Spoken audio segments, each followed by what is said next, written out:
എല്ലാവർക്കും നമ്മളുടെ പുതിയൊരു വീഡിയോയിലേക്ക് സ്വാഗതം. എല്ലാവരും സുഖമായിട്ടിരിക്കുന്നു വിശ്വസിക്കുന്നു. അതുപോലെ തന്നെ ഞങ്ങളും ഇവിടെ സുഖമായിട്ടിരിക്കുന്നു. അപ്പോൾ ഇന്ന് നമ്മൾ ചെറിയൊരു ഡേ ആൻഡ് മൈ ലൈഫായിട്ടാണ് വന്നിരിക്കുന്നത്.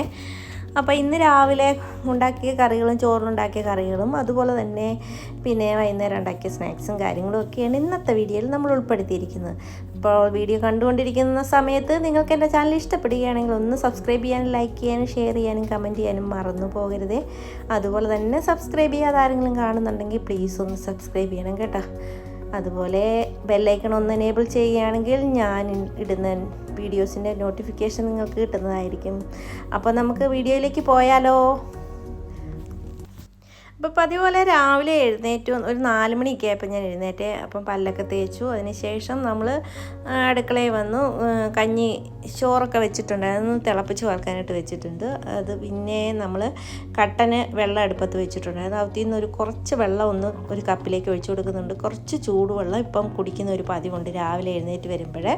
അപ്പം വയറിനൊരു നല്ല സുഖമാണ്. അപ്പോൾ അങ്ങനെ ഒരു ശീലം ഇപ്പോൾ കുറച്ച് ദിവസമായിട്ടുണ്ട്. അതിന് ശേഷം നമ്മൾ കാപ്പിയൊക്കെ എടുത്ത് ഇട്ട് വേണം പിന്നെ നമുക്ക് ബാക്കിയുള്ള കാര്യങ്ങളൊക്കെ ചെയ്യാനായിട്ട്. അപ്പം മാസാവസാനമായിട്ട് വരുമ്പോൾ നമുക്ക് കുറച്ചൊരു ടൈറ്റായിട്ടാണ് കാര്യങ്ങളൊക്കെ നടക്കുന്നത്. കാരണം എല്ലാ വീടുകളിലും അങ്ങനെയാണെന്ന് തോന്നുന്നു. ശമ്പളമൊക്കെ കിട്ടി മാസാവസാനം ആകുമ്പോഴത്തേന് സാധനങ്ങളൊക്കെ വീട്ടിലെ തീരും. പിന്നെ അതുപോലെ തന്നെ ഉള്ളത് കൊണ്ടൊക്കെയുള്ള കാട്ടിക്കൂട്ടലുകളാണ് നടക്കുന്നത്. എല്ലാ വീടുകളിലും ഒക്കെ അങ്ങനെയാണെന്ന് തോന്നുന്നു. അങ്ങനെയുള്ളവരൊന്ന് കമൻറ്റ് ചെയ്യണേ. നമ്മുടെ കയ്യിലുള്ള പൈസയൊക്കെ ലോൺ അടച്ചു, അതുപോലെ തന്നെ വീട്ടിലെ ചിലവും കാര്യങ്ങളും കറണ്ട് ബില്ല് അങ്ങനെയുള്ള കേസ് കിട്ടി, പിന്നെ മരുന്ന് കാര്യങ്ങൾ അങ്ങനെയൊക്കെ ഉണ്ടെങ്കിൽ അതിനെല്ലാം ചിലവാക്കിയതിന് ശേഷം ലാസ്റ്റ് ആകുമ്പോഴത്തേനും നമ്മളെ ഒന്നും കാണത്തില്ല. പിന്നെ അടുത്ത ശമ്പളം കിട്ടാനായിട്ട് ഇങ്ങനെ നോക്കിയിരിക്കും എന്തെങ്കിലുമൊക്കെ ചെയ്യാൻ വേണ്ടിയിട്ട്. പിള്ളേരൊക്കെ പഠിക്കുന്നവരുടെ കാര്യമൊക്കെയാണെങ്കിൽ പ്രത്യേകിച്ചും പറയണ്ട. പിന്നെ ഈ സ്കൂൾ തുറക്കുന്ന സമയത്തൊക്കെ നമുക്ക് കുറച്ച് പൈസ അധികം ചിലവാകുമല്ലോ. അപ്പോൾ അതിനായിട്ടൊക്കെ നേരത്തെ തന്നെ നമ്മൾ മുൻകൂട്ടി കരുതി വെച്ചില്ലെങ്കിൽ നമുക്ക് പണി കിട്ടുന്ന സമയമാണ് സ്കൂൾ തുറക്കുന്ന സമയമൊക്കെ. അപ്പം നമുക്ക് സ്കൂളിലെ കേസ് കെട്ടൊന്നുമില്ല, എന്നാലും മോള് പഠിക്കുന്നതുകൊണ്ട് മാസം അവൾക്കുള്ള കാര്യങ്ങളൊക്കെ ഉള്ള പൈസയൊക്കെ അയച്ചു കൊടുക്കണം. പിന്നെ ഫീസും കാര്യങ്ങളൊക്കെ ഉണ്ട്, അതൊക്കെ അയച്ചു കൊടുക്കണം. അല്ലാതെ വേറെ പ്രത്യേകിച്ച് സ്കൂളിലെ കേസ് കെട്ടും കാര്യങ്ങളൊന്നും നമുക്കില്ല. പിന്നെ ഉള്ളതുകൊണ്ട് ലാസ്റ്റ് സമയത്തൊക്കെ ആക്കി അയച്ച് പോകണം, അത്രയൊക്കെ ഉള്ളൂ. അതിപ്പം എല്ലാ വീടുകളിലും പൊതുവെ അങ്ങനെയൊക്കെ തന്നെയാണ്. പിന്നെ നമ്മൾ കാപ്പിയൊക്കെ ഒന്ന് റെഡിയാക്കി എടുത്ത് കാപ്പിപ്പൊടി പഞ്ചസാരയൊക്കെ ഇട്ടു. കാപ്പി തിളച്ചിട്ടുണ്ട്. കപ്പിനകത്തോട്ട് കുറച്ച് കാപ്പി എടുത്തതിന് ശേഷം ഒന്ന് മൂടി വെക്കുകയാണ്. ഇവിടെ കട്ടൻ കാപ്പി ചേട്ടനും രാഹുലിനും എനിക്ക് നിർബന്ധമാണ്. അപ്പം കോട്ടയംകാരുടെ സ്പെഷ്യൽ ഒരു കട്ടൻ കാപ്പിയുണ്ട്, അതാണ് ഞങ്ങൾ ഉണ്ടാക്കുന്നത്. നാട്ടിൽ നിന്ന് വരുമ്പോൾ കാപ്പിപ്പൊടിയൊക്കെ വാങ്ങിച്ചുകൊണ്ട് വരും. തീർന്നു കഴിഞ്ഞാൽ പിന്നെ പഴയ പോലെ തേയിലയിലേക്ക് കിടക്കും. തേയില വെള്ളം രാവിലെ തിളപ്പിച്ച് കുടിക്കും. പിന്നെ പലഹാരവും ചായയൊക്കെ ഉണ്ടാക്കുന്നത് എനിക്കും രാഹുലിനും മാത്രം മതി. ചേട്ടന് അതിനോടൊന്നും താല്പര്യമില്ലാത്തതുകൊണ്ട് കട്ടൻ മാത്രമേ കുടിക്കാറുള്ളൂ. പിന്നെ ഞാൻ ഇന്നിപ്പം രാവിലെ എന്താ കറിക്കെന്നൊക്കെ ഇങ്ങനെ ആലോചിച്ച് നിന്നതിന് ശേഷം നോക്കിയപ്പം കുറച്ച് തൈര് ഇരിപ്പുണ്ടായിരുന്നു. അപ്പം ഞാൻ വിചാരിച്ചു ഒരു മോരുകറി ഉണ്ടാക്കാം. പിന്നെ കഴിഞ്ഞ ദിവസം ചേനയും പയറും വെച്ചപ്പോഴത്തേന് ഞാൻ കുറച്ച് വൻപയർ കൂടുതൽ വേവിച്ച് വെച്ചിട്ടുണ്ടായിരുന്നേ. അപ്പോൾ ഞാൻ ഓർത്ത് അതുകൊണ്ടൊരു തോരനും ഉണ്ടാക്കാം.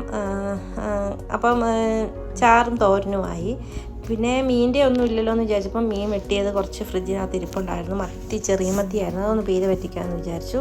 അപ്പോൾ മത്തിപ്പീര രാഹുൽ കൂട്ടത്തില്ല. അപ്പം ഞാൻ ചെമ്മീൻ കുറച്ച് പുരട്ടി വെച്ചിട്ടുണ്ടായിരുന്നു, അതും കൂടെ ഒന്ന് വറുത്തെടുക്കാമെന്ന് വിചാരിച്ച്. അപ്പം വൻപയർ ഇത്രയുണ്ടേ. പിന്നെ തൈരും ഉറയൊഴിച്ച് വെച്ചതാണ്, നാട്ടിൽ നിന്ന് കൊണ്ടുവന്ന ഉറയാണ്. അത് ഞാൻ മാറി വെച്ച് ഉറയൊഴിച്ച് വെക്കുന്നതാണ്. ഇവിടുത്തെ തൈരിന് അത്രയ്ക്ക് പുളിയില്ല, അത് കാരണം ഞാൻ ഉറയൊഴിക്കുന്നത് നാട്ടിൽ നിന്ന് കൊണ്ടുവരുന്നത്. പിന്നെ എന്നും കുറേശ്ശെ പാലെടുത്ത് അതിനകത്ത് ഉറ മാറി വെച്ച് കൊടുക്കും. അപ്പോഴത്തേനും നമുക്ക് ആവശ്യത്തിനുള്ള തൈര് കിട്ടുമല്ലോ. അപ്പം നല്ല പുളിയുള്ള നാട്ടിലെ തൈര് പോലത്തെ തൈരും കിട്ടും. അപ്പോഴത്തേനും അങ്ങനെ അത് ശരിയാക്കാമെന്ന് വിചാരിച്ചു. അന്നേരം ഞാൻ ചീനച്ചട്ടി വെച്ചിട്ട് അതിലേക്ക് കടുക് വറുത്തിട്ട് നമ്മൾ വൻപയർ ഇട്ട് കൊടുത്തിട്ടുണ്ട്. പിന്നെ ഞാൻ തേങ്ങയ്ക്കകത്ത് പച്ചമുളകും അതുപോലെ തന്നെ കൊച്ചുള്ളിയും വെളുത്തുള്ളിയും ജീരകവും കൂടി ഇട്ട് നന്നായിട്ടൊന്ന് ചതച്ചെടുത്തിട്ടുണ്ട്. അത് നമ്മുടെ പയറിലേക്ക് ഇട്ട് കൊടുത്തിട്ടുണ്ട്. അതിൻ്റെ കൂടെ തന്നെ ആ മിക്സിയുടെ ജാറ് കഴുകി കുറച്ച് വെള്ളം കൂടി ഒഴിച്ച് കൊടുത്തിട്ടുണ്ട്. പയറൊരു ഒത്തിരി വെന്തിട്ടില്ല, കുറച്ചുകൂടി ഒന്ന് ചെറുതായിട്ട് വെന്ത് കിട്ടാനുണ്ട്, അതുകൊണ്ട് ഞാൻ വെള്ളം ഒഴിച്ച് കൊടുക്കുന്നത്. അതിന് ശേഷം ഒന്ന് മൂടി വെച്ചിട്ട് ഒരു 5 മിനിറ്റ് കഴിഞ്ഞ് ഒന്ന് ഇളക്കി കൊടുക്കുന്നുണ്ട്. ഈ സമയത്ത് കുറച്ച് ഉപ്പ് ചേർത്ത് കൊടുക്കുന്നുണ്ട്. ഉപ്പ് നേരത്തെ ഇട്ടിട്ടുണ്ട്, അത് കുറവായിട്ട് തോന്നിയോണ്ടാണ് ഒന്നുകൂടെ ഒന്ന് ഇട്ട് കൊടുത്തത്. അതിന് ശേഷം മൂടി വെച്ചിട്ട് നമ്മൾ മറ്റേ അടുപ്പിലോട്ട് മാറ്റി വെച്ചിട്ടുണ്ട്. പിന്നെ ഇനി നമ്മൾ മോരുകറിയാണ് ഉണ്ടാക്കാൻ പോകുന്നത്. അതിനായിട്ട് അടുപ്പത്ത് പാത്രം വെച്ചതിന് ശേഷം എണ്ണ ഒഴിച്ച് കടുകും ഉലുവ ഇട്ട് കൊടുത്ത് പൊട്ടി വന്നപ്പോൾ അതിലേക്ക് നമ്മൾ ചേർത്ത് കൊടുക്കുന്നത് കറിവേപ്പിലയാണ്. കറിവേപ്പിലയും കൂടെ ഇട്ട് കൊടുത്തിട്ട് 2 ഉണക്കമുളകും കൂടെ കീറിയിട്ട് കൊടുക്കാം. അതിനുശേഷം നമുക്കിതൊന്ന് മൂത്ത് വരുന്ന സമയത്ത് നമുക്കിതിലേക്ക് ഒരു 4 പച്ചമുളകും ഒരു ചെറിയ കഷ്ണം ഇഞ്ചി നീളത്തിലരിഞ്ഞെടുത്തിട്ടുണ്ട്, അതും കൂടി ഒന്നിട്ട് കൊടുക്കുവാണ്. അതിനുശേഷം അതൊന്ന് മൂപ്പിച്ചെടുക്കണം. ഇഞ്ചിയുടെയും പച്ചമുളകിൻ്റെയൊക്കെ പച്ചച്ചുവ ഒന്ന് മാറി വരുന്നവരെ ഒന്ന് ഇളക്കി കൊടുക്കണം. അതിനുശേഷം തേങ്ങ അരച്ചെടുത്തിട്ടുണ്ട്. അപ്പം തേങ്ങയും ജീരകവും അതുപോലെ തന്നെ വെളുത്തുള്ളിയും കൂടെ അരച്ചതാണ്, അത് ഇതിലേക്ക് ഒഴിച്ചു കൊടുത്തിട്ടുണ്ട്. ഇനി ആ മിക്സിയുടെ ജാറിലോട്ട് തന്നെ തൈര് ഒഴിച്ച് ഒന്ന് ഉടച്ചെടുത്തിട്ടുണ്ട്, അത് നമ്മുടെ അരപ്പിലേക്ക് ഒഴിച്ചു കൊടുക്കുകയാണ്. അതിനുശേഷം ഇതിലേക്ക് ആവശ്യത്തിനുള്ള ഉപ്പും ചേർത്ത് ചെറുതായിട്ടൊന്ന് ചൂടാക്കി എടുക്കണം, തിളച്ച് പോകരുത്. ഈ തൈരൊന്ന് ചൂടായില്ലെങ്കിൽ നമ്മുടെ കറി ഒരു ദിവസം കൊണ്ട് അഴുക്കായി പോകും. അതുകൊണ്ട് ഞാൻ ചെറുതായിട്ടൊന്ന് ചൂടാക്കി എടുക്കുന്നുണ്ട്. അതിലേക്ക് ആവശ്യത്തിനുള്ള വെള്ളം കൂടി ഒഴിച്ച് കൊടുത്തിട്ടുണ്ട്. അപ്പോൾ ഇച്ചിരി ലൂസായിട്ട് വേണം ഇവിടെ മോര് കറി എടുക്കാനായിട്ട്. അപ്പോൾ ഒത്തിരി കുറുകിയിരിക്കുന്ന ചേട്ടന് അത്രയ്ക്ക് താല്പര്യമില്ല, അതുകൊണ്ട് ഇച്ചിരി ലൂസായിട്ടാണ് എടുക്കുന്നത്.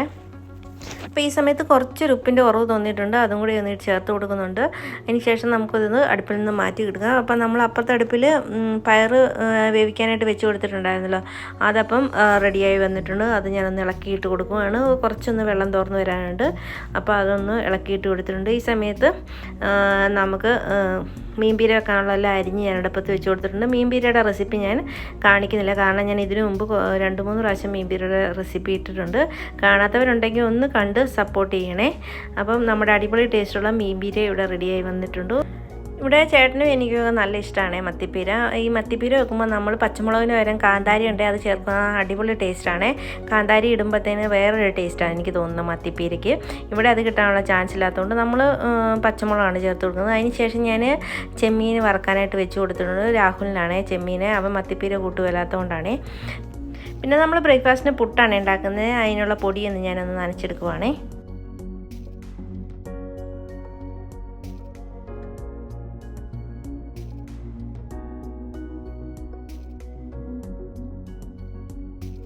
പൊടി നനച്ചതിന് ശേഷം നമ്മൾ ചിരട്ടപ്പുട്ടാണ് ഉണ്ടാക്കിയെടുക്കുന്നത്. അപ്പം കുക്കറെ വെച്ച് പെട്ടെന്ന് 2 പാത്രം ഉണ്ടാക്കിയെടുത്താൽ മതിയല്ലോ, അപ്പോൾ വളരെ പെട്ടെന്ന് നമുക്ക് ഉണ്ടാക്കിയെടുക്കുകയും ചെയ്യാം. ഞാൻ തേങ്ങ ഇതിനകത്ത് അടിയിലും മുകളിലുമായിട്ടാണ് വെച്ച് കൊടുക്കുന്നത്. അപ്പോൾ തേങ്ങ കൂടുതൽ ചേർത്ത് കൊടുക്കുമ്പോൾ നമ്മുടെ പുട്ടിന് നല്ലൊരു ടേസ്റ്റാണ്. അപ്പോൾ ഞാനെപ്പോഴും തേങ്ങ ചില സമയങ്ങളിലൊക്കെ മൊത്തത്തിലിട്ട് തിരുമ്മിയിട്ടാണ് ഉണ്ടാക്കുന്നത്. ഇന്നിപ്പോൾ ഞാൻ അതിനൊന്നും മെനക്കെട്ടില്ല, ഇതുപോലെ ഞാൻ ഉണ്ടാക്കിയെടുക്കാമെന്ന് വിചാരിച്ചു. അപ്പോൾ എനിക്ക് രാവിലെയുള്ള പുട്ട് ഞാൻ ഒന്ന് റെഡിയാക്കി എടുത്തിട്ടുണ്ട്. പിന്നെ ചായയും തിളപ്പിച്ചായിരുന്നു, അത് ഞാൻ വീഡിയോ എടുത്തില്ല. എല്ലാം കൂടെ ആകുമ്പോൾ ഒത്തിരി ലെങ്തായി പോകുമല്ലോ എന്ന് വിചാരിച്ചു. പിന്നെ ഞാൻ കുറച്ച് ഉഴുന്ന് അരച്ചെടുത്തിട്ടുണ്ട്. അപ്പോൾ ഒരു 2 മണിക്കൂർ കുതിർത്ത ഉഴുന്നാണ് അത്. എന്നിട്ട് നന്നായിട്ട് അരച്ചെടുത്തതിന് ശേഷം നമ്മൾ കൈ ഉപയോഗിച്ച് നന്നായിട്ട് ബീറ്റ് ചെയ്തെടുക്കണം, നന്നായിട്ട് കുഴച്ചെടുക്കണേ. ഒരു 10-15 മിനിറ്റോളം നമ്മൾ നന്നായിട്ടൊന്ന് ബീറ്റ് ചെയ്തെടുത്തിട്ട് അവിടെ ഒരു 1.5-2 മണിക്കൂർ വെച്ച് കഴിഞ്ഞാൽ നമ്മുടെ ഈ ഉഴുന്നുവടയുടെ മാവ് നന്നായിട്ട് പൊങ്ങി വരുവേ, നല്ല അടിപൊളിയായിട്ട് വരും. അപ്പോൾ ആ സമയത്ത് നമ്മൾ ഇഞ്ചിയും പച്ചമുളകും കറിവേപ്പിലയും കുരുമുളക് ചതച്ചതും സവോള എല്ലാം കൂടെ ഉപ്പും എല്ലാം കൂടെ ചേർത്ത് നന്നായിട്ടൊന്ന് മിക്സ് ചെയ്തെടുക്കണം. ഈ സമയത്ത് ഞാൻ അതുപോലെ ഒന്ന് മിക്സ് ചെയ്തെടുക്കുവാണ്. ഇതിനകത്ത് സോഡാപ്പൊടിയോ കാര്യങ്ങളോ ഒന്നും ചേർക്കേണ്ട, നല്ല സോഫ്റ്റും ക്രിസ്പി ആയിട്ടുള്ള ഉഴുന്നുവട നമുക്ക് പെട്ടെന്ന് ഉണ്ടാക്കിയെടുക്കും. 2 മണിക്കൂർ കുതിർത്തെടുത്താൽ മതിയേ. അതിന് ശേഷം ഞാനിത് പിന്നെ എണ്ണയൊക്കെ ഒന്ന് ചൂടാക്കി അതിലേക്ക് ഇട്ട് കൊടുത്തിട്ട് നന്നായിട്ട് പൊങ്ങി വരുന്ന ഉഴുന്നുവടയാണ്. അതുപോലെ തന്നെ നല്ല സോഫ്റ്റ് ആയിട്ടുള്ള ഉഴുന്നുവടയാണ്. അപ്പോൾ ഇതേ രീതിയിലൊന്ന് ട്രൈ ചെയ്യാത്തവരൊന്ന് ട്രൈ ചെയ്ത് നോക്കണേ. നല്ല സോഫ്റ്റും ക്രിസ്പിയുമായിട്ടുള്ള നല്ല ഉഴുന്നുവട നമുക്ക് കഴിക്കാം. അതുപോലെ തന്നെ മഴക്കാലത്തൊക്കെ ചൂടോടുകൂടി കഴിക്കാൻ നല്ലതാണ്. അവരൊരു 6 മണിയൊക്കെ ആകുമ്പോഴേ ചേട്ടനൊക്കെ വരത്തുള്ളൂ. 6-6:15 ആകും വരുമ്പോഴത്തേന്. ഞാൻ 5 മണിയാകുമ്പോൾ ഉണ്ടാക്കാൻ തുടങ്ങി. അപ്പോൾ അന്നേരത്തേക്കിന് ചൂടോടെ കൊടുക്കുകയും ചെയ്യാമല്ലോ വരുമ്പോഴത്തേന്. പിന്നെ ഞാനൊരു തേങ്ങാ ചമ്മന്തിയും കൂടെ അരച്ചെടുത്തിട്ടുണ്ട്. ഉഴുന്നുവടയ്ക്ക് നല്ല കോമ്പിനേഷനുള്ള തേങ്ങാ ചമ്മന്തി.